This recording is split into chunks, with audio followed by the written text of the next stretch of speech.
Good evening, YouTube, and welcome to another edition of Paisanos Music and Vinyl Talk. Tonight we're going to be talking about a great band, one of my favorites, and I know a lot of other people consider them one of their favorite rock groups because they were so unique. Queen, in their 1980 album, The Game. This was a follow-up to News of the World, I believe, which came out in '79. And let me tell you, that was a tough act to follow. That was quite an album by the boys. This one had its share of good tunes on it as well. Unfortunately, not long after this, Queen kind of hit the skids a little bit until their big comeback at Live Aid in 1985. That marked a big comeback for the band. Everyone had them dead and buried at that point, really. But very resilient band, very talented band, fronted by Freddie Mercury. I mean, not only one of the greatest names in rock, but just his voice was as suited for opera as it was suited for rock. You know, when they talk about multi-octave voices and range, you're not going to get much better than Freddie Mercury. You can hear my dishwasher draining behind me. It's part of the charm of the video. Brian May on guitar. Just as Freddie was unique, so was Brian May. He had a sound all his own. He had a guitar that he called a Red Special. I believe he made the prototype of that, the first version of that while he was still in high school. Very smart, degrees in astronomy and astrophysics, if I'm not mistaken. Very intellectual, but extraordinarily talented rock guitarist. The whole band was great. John Deacon on bass, holding down the bass duties. Some iconic bass riffs, like on Another One Bites the Dust, off of this very album we're discussing tonight. I mean, is there a more iconic or recognizable bass riff than Another One Bites the Dust? I think not. Like I said, this one came out in 1980. Side 1, I consider a lot better than Side 2. Side 2, not bad, but it took some chances with Don't Try Suicide. That's a unique kind of song, even for Queen. But Side 1 kicks off with Play the Game.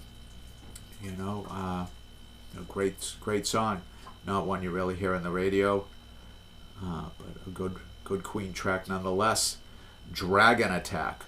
Dragon Attack is one you don't hear on the radio, but it's probably my favorite Queen song of all time. The lead guitar and the guitar breaks are just phenomenal. The tone of Brian May's guitar on that track is unbelievable. Pure rock and roll. The whole band, the bass in it is fantastic. The drums, and of course Freddie is always great. No one could get a crowd going like Freddie Mercury. Maybe Ozzy might come close, but Freddie was right up there with the front men that could definitely get a crowd on their side quickly.